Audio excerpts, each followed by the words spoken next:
साथियों नमस्कार। साथियों स्वागत है आपका यूट्यूब चैनल रिकॉल साइंस पर। मैं राजेंद्र थारोल।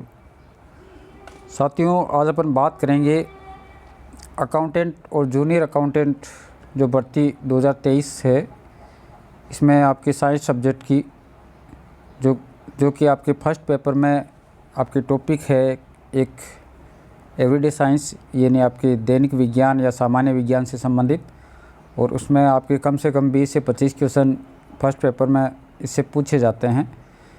तो अपन सामान्य साइंस को डिटेल से पढ़ने से पहले आज मैं सबसे पहले आपको 2013 के अंदर जो भर्ती निरस्त हुई थी अकाउंटेंट की, उसमें साइंस के क्वेश्चन किस प्रकार के क्वेश्चन आए हैं उनको सॉल्व करवाऊँगा। तो वीडियो को शुरू करते हैं साथियों। इससे पहले अगर आप चैनल पर नए हैं तो चैनल को सब्सक्राइब कर लें और बेल आइकन को ज़रूर प्रेस कर दें ताकि आने वाले जो कंटेंट है उनकी जानकारी आपको समय समय पर मिलती रहे। तो साथियों वीडियो को शुरुआत करते हैं। देखिए पहला क्वेश्चन उस 2013 वाली भर्ती में किस प्रकार का था साथियों। तो पहला क्वेश्चन था साथियों आपके जैव प्रौद्योगिकी यानी बायोटेक्नोलॉजी का उपयोग किस क्षेत्र में होता है। पहला ऑप्शन है आपके चिकित्सा शास्त्र यानी मेडिकल में बायोटेक्नोलॉजी का उपयोग बहुत बड़े स्तर पर किया जाता है, जैसे कोई जीन थेरेपी है या कोई जीन में खराबी है या कोई आपके इंजेक्शन बनाने में है, मधुमेह रोग से संबंधित आपके डायबिटीज़ में है, इसका उपयोग वृहद स्तर पर किया जाता है। दूसरा ऑप्शन है साथियों आपके कृषि में, तो आपके जो एग्रीकल्चर है इसके अंदर ही बायोटेक्नोलॉजी का बहुत बड़े स्तर पर उपयोग किया जाता है, जैसे आपके कोई रोग प्रतिरोधक किस्में तैयार करने में है, जैसे बीटी कपास है, गोल्डन राइस है, आपके फ्लोर से और टमाटर है। इस प्रकार की बहुत सारी किस्में तैयार की गई है बायोटेक्नोलॉजी के द्वारा।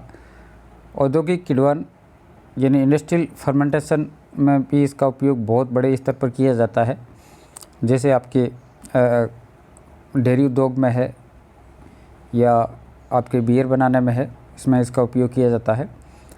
तो इस तरह से इस क्वेश्चन का जो आंसर है वो उपयुक्त सभी हो जाएगा साथियों। अगला क्वेश्चन देखिए साथियों।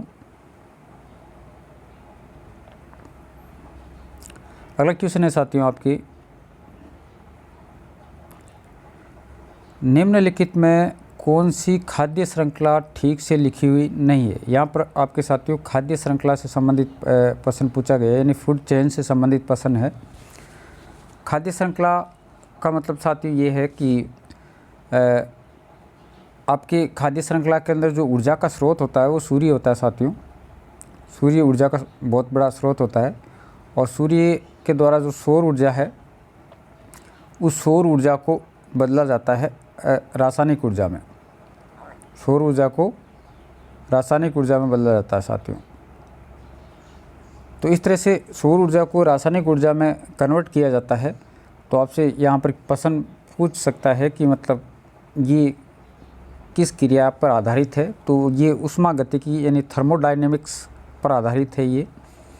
अब देखिए साथियों इसमें जो सौर ऊर्जा को ग्रहण करते हैं वो सबसे पहले जो पेड़ पौधे होते हैं, हरे पेड़ पौधे, वो सौर ऊर्जा को प्रकाश संश्लेषण द्वारा अपने भोजन बनाने में ग्रहण किया जाता है। इसलिए जो हरे पेड़ पौधे होते हैं उनको उत्पादक कहा जाता है, उनको साथियों उत्पादक कहा जाता है, उत्पादक प्रोडक्ट। और उत्पादक से ये जो ऊर्जा है वो उपभोक्ता की ओर जाती है, उपभोक्ता कंज्यूमर। अब देखिए साथियों उपभोक्ता है वो आपके 2-3 प्रकार के हो सकते हैं, जैसे प्राथमिक उपभोक्ता है, द्वितीयक उपभोक्ता है, तृतीयक उपभोक्ता है, इस तरह से। तो अब देखिए साथियों इस प्रश्न के अनुसार क्या कोई सटीक नहीं बैठ रहा है उसके बारे में अपन को खोज करनी है। तो पहला ऑप्शन है आपके साथियों हरे पौधे। पहला ऑप्शन है आपके हरे पौधे। हरे पौधे यानी जो उत्पादक है, इससे मृग जो हिरण है आपके प्राथमिक उपभोक्ता, इसमें ऊर्जा का जो प्रवाह है वो होगा। और प्राथमिक उपभोक्ता से जो आपके अगला आता है बाघ, यानी जो बाघ है वो हिरण को खाता है, इसलिए ये हिरण से यानी मृग से जो ऊर्जा है वो बाघ में जाएगी। जो द्वितीयक या यहाँ पर आपके द्वितीयक उपभोक्ता या तृतीयक उपभोक्ता हो सकता है। तो इस तरह से ये आपके सही है। अगला है साथियों आपकी घास। घास का मतलब है आपकी ये उत्पादक है और उत्पादक से ऊर्जा का प्रवाह होगा। चूहा, यानी चूहा है जो घास को खाता है, तो घास से ऊर्जा चूहे में चली जाएगी। अब देखिए साथियों, चूहा है उसको बाज नहीं खाता है, चूहे को खाता है सांप, और इस सांप को है वो बाज खाता है। तो यहाँ पर चूहा प्राथमिक उपभोक्ता तो है, लेकिन द्वितीयक उपभोक्ता बाज नहीं होकर द्वितीयक उपभोक्ता यहाँ पर सांप होगा, और सांप को बाज खाता है, तो बाज है यहाँ पर तृतीयक उपभोक्ता कहलाएगा। तो इस तरह से ये जो है इसका गलत है। इसी तरह से तीसरा ऑप्शन है आपके समुद्री शैवाल, जो कि सही है। और समुद्री शैवाल में जो छोटे पौधे होते हैं आपके पानी के अंदर, उनको समुद्री शैवाल कहा जाता है। उनको खाती छोटी मछलियाँ, और छोटी मछलियों से ये जिनको है वो बड़ी मछलियाँ खाती है, और बड़ी मछलियों को जो शार्क मछली होती है बड़ी, वो खाती है। तो इस तरह से ये उपभोक्ता और उत्पादक, प्राथमिक उपभोक्ता, द्वितीयक उपभोक्ता और तृतीयक उपभोक्ता, ये सही है। इसी तरह से चौथा है आपके बीज। बीज जो पेड़ पौधों से प्राप्त होता है, तो ये आपके उत्पादक में चला जाएगा। और बीज को खाती है गिलहरी, और गिलहरी को खाती है उल्लू। तो इस तरह से ऊर्जा का प्रवाह बीज से गिलहरी, गिलहरी से उल्लू, तो ये भी सही है साथियों, और ये भी सही है। तो इसमें आपके गलत आंसर हो जाएगा 2 नंबर। अगला देखिए साथियों, अगला क्वेश्चन क्या है। अगला क्वेश्चन है साथियों आपकी, पारिस्थितिकी तंत्र का अजैविक घटक निम्नलिखित में से है। यानी आपके जो इकोलॉजी सिस्टम है उसका अजैविक घटक। देखिए आपके साथियों, जो आपके पारिस्थितिकी इकोलॉजी सिस्टम है, इसके 2 घटक होते हैं। एक तो जैविक होता है,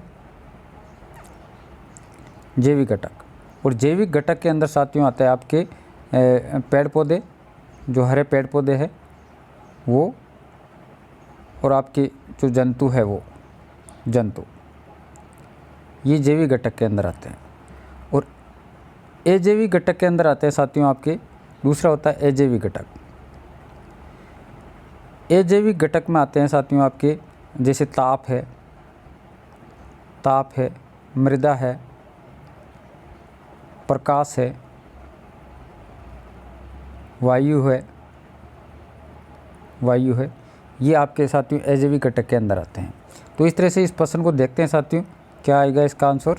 देखो, पहला ऑप्शन है शैवाल, जो कि आपके निम्न श्रेणी के जो पौधे होते हैं वो है, तो शैवाल होगा इसमें आपके।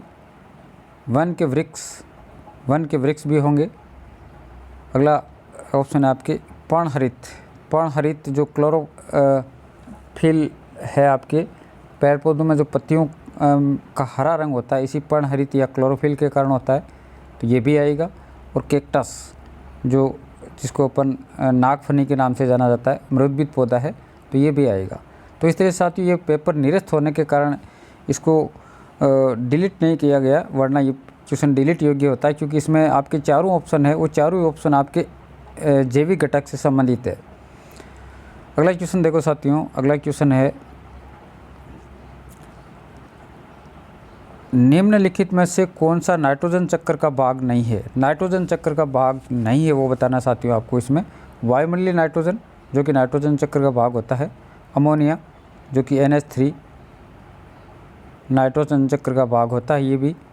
मृत जीव भी नाइट्रोजन चक्र का भाग होते हैं, क्योंकि ये नाइट्रोजन को, जो मृत जीव होते हैं वो नाइट्रस में बदला जाता है, नाइट्राइड में बदला जाता है मृत जीवों के द्वारा, तो ये भी भाग होता है।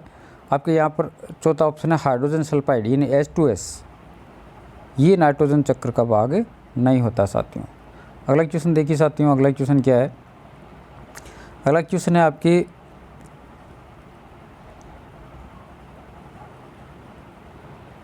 है आपकी, वायुमंडल की सबसे निचली परत है। वायुमंडल की सबसे निचली परत आपके सौरमंडल होती है साथियों, ये सबको पता है आपको। फिर आपके ये समताप मंडल आ जाता है, और फिर मध्य मंडल, फिर आपके थर्मोस्फीयर यानी आयन मंडल, ये आ जाते हैं। तो सबसे निचली परत सौरमंडल है। अगला क्वेश्चन साथियों देखिए क्या है। अगला क्वेश्चन है साथियों आपके, कि निम्नलिखित में से कौन सा जल जनित रोग है। जल जनित रोग, जल के द्वारा फैलने वाले रोग। तो इसमें आपके सबसे पहला है पोलियो। तो पोलियो जल जनित रोग है। उल्टी होना, ये भी जलजनित है। दस्त होना, पेचिश वगैरह, ये भी जलजनित है। तो इस तरह से आपकी इसमें ऑप्शन 4 आ जाएगा, उपयुक्त सभी। अगला देखिए साथियों, अगला आपकी वर्ष 1978 में सफलतापूर्वक जन्म लेने वाले प्रथम प्रकनली शिशु का नाम रखा गया। प्रथम जो प्रकनली शिशु है उसका नाम दुर्गा रखा गया साथियों, याद रखना, उसका नाम दुर्गा रखा गया। अगला क्वेश्चन देखिए प्यारे साथियों, अगला क्वेश्चन है आपके निम्नलिखित में से कौन सा आनुवंशिक रोग है। आनुवंशिक रोग के बारे में बताना आपको साथियों इसमें।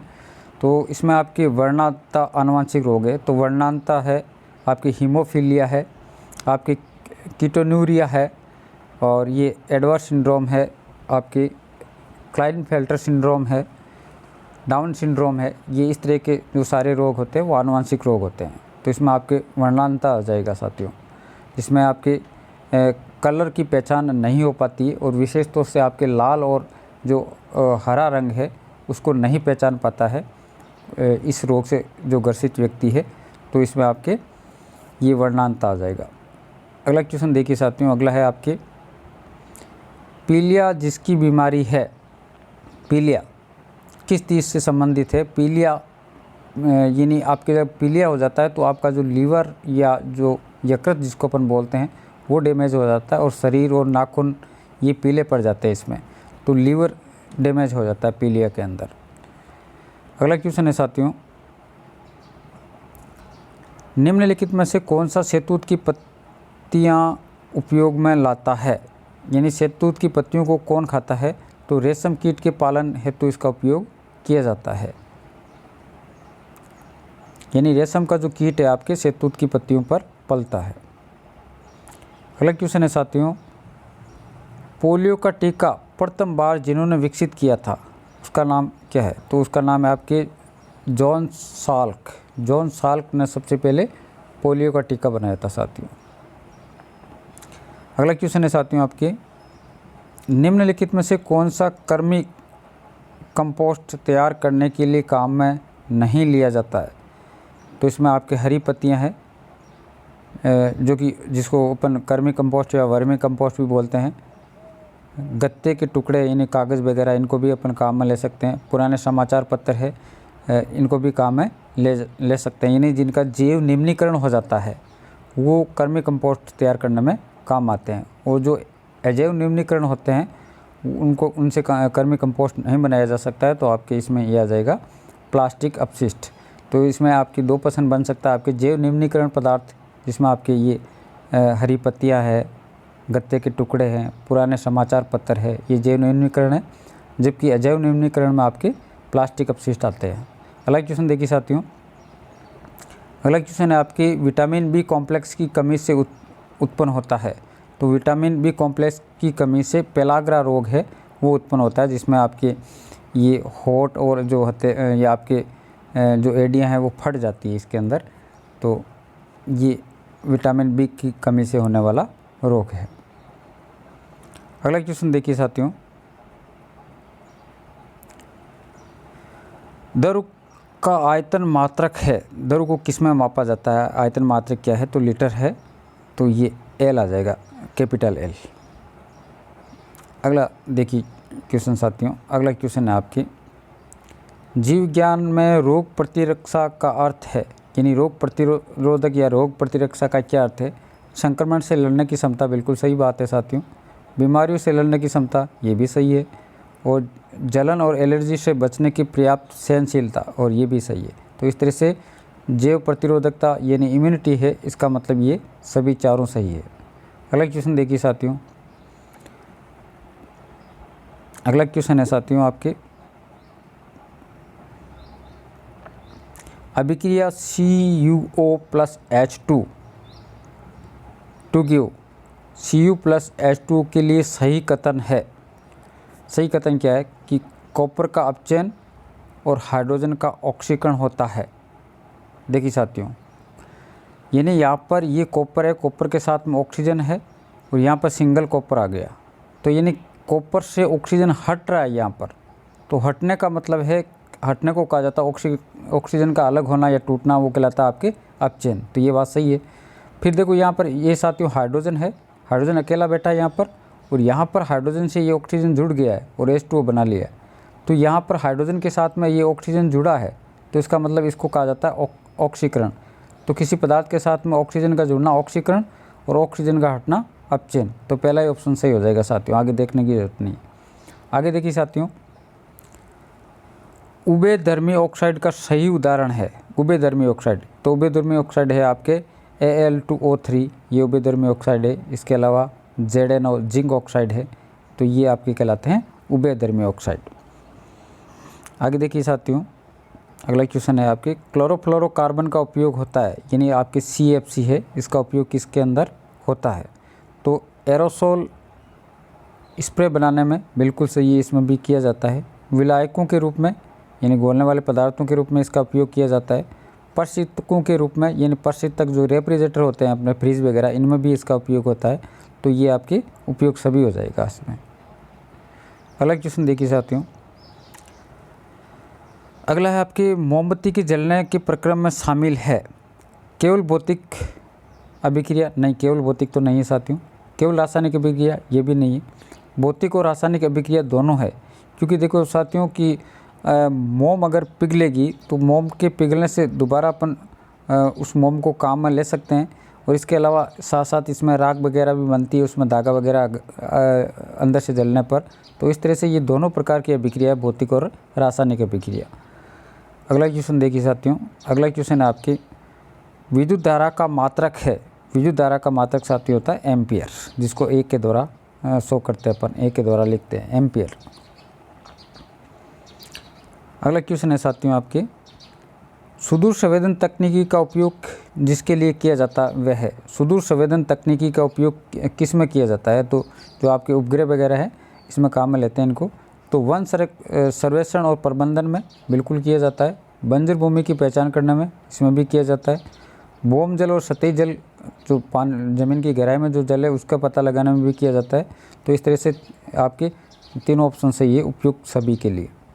अगला क्वेश्चन देखिए साथियों, अगला क्वेश्चन है आपके निम्नलिखित में से किस घरेलू उपकरण में विद्युत धारा का उपयोग नहीं होता है? विद्युत धारा का उपयोग नहीं होता है, तो देखिए साथियों एयर कंडीशन यानी जो आपके AC है इसमें होता है। माइक्रोवेव ओवन इसमें भी होता है। रेफ्रिजरेटर जो फ्रिज वगैरह है इनमें भी होता है। तो सौर कुकर में नहीं होता साथियों। सौर कुकर का मतलब इसमें सौर ऊर्जा का उपयोग होता है।